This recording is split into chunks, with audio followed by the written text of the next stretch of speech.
बिस्मिल्लाहिर्रहमानिर्रहीम। इमरान खान साहब के हमरा हम इस्लामाबाद के लिए रवाना हो रहे हैं। उनके हमरा बुशरा बीबी भी होंगी। खान साहब अगले 2-3 दिनों में 20 से ज़्यादा मुकदमात में पेश होंगे। सुप्रीम कोर्ट के अंदर मुकदमा लगा हुआ है जो क्वेटा वकील का कत्ल हुआ, वकील अब्दुल राज़िक का, उस केस में भी पेश होंगे। और उसके अलावा Toshakhana case, Al-Qadir trust case और इसके साथ साथ 109 के तहत दर्ज किए गए मुकदमात और ATC वहाँ पर भी पेश होंगे। ये तमाम मुकदमात जितने भी हैं झूठे हैं, बेबुनियाद हैं, सारे फैब्रिकेटेड हैं। बात यह है कि सब में 109 का रोल पाया जाता है।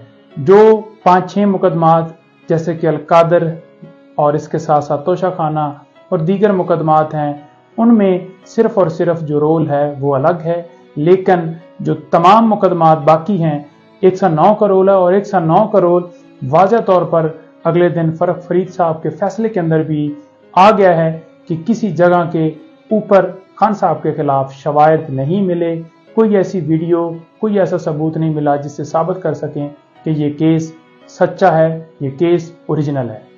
अब बात यह है कि खान साहब को सिर्फ और सिर्फ सियासी इंतकाम का निशाना बनाते हुए मुख्तलिफ अदालतों में घसीटा जा रहा है। आए रोज़ खान साहब मुख्तलिफ अदालतों में पेश होते हैं, हमरा उनके अहलिया होती हैं, वो भी पेश होती हैं। जो एक घरेलू खातून है, उनका किसी तरह से सियासत से ताल्लुक ही नहीं है, लेकिन उसके बावजूद उनको भी साथ साथ सियासी इंतकाम का निशाना बनाया गया है।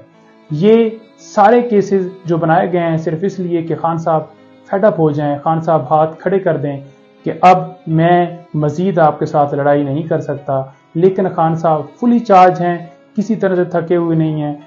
बेशक ये तमाम मुकदमात झूठे हैं, लेकिन उसके बावजूद खान साहब आइन और कानून की बालादस्ती के लिए तमाम अदालतों में पेश हो रहे हैं और हम उनके हमरा पेश होंगे। बहुत शुक्रिया।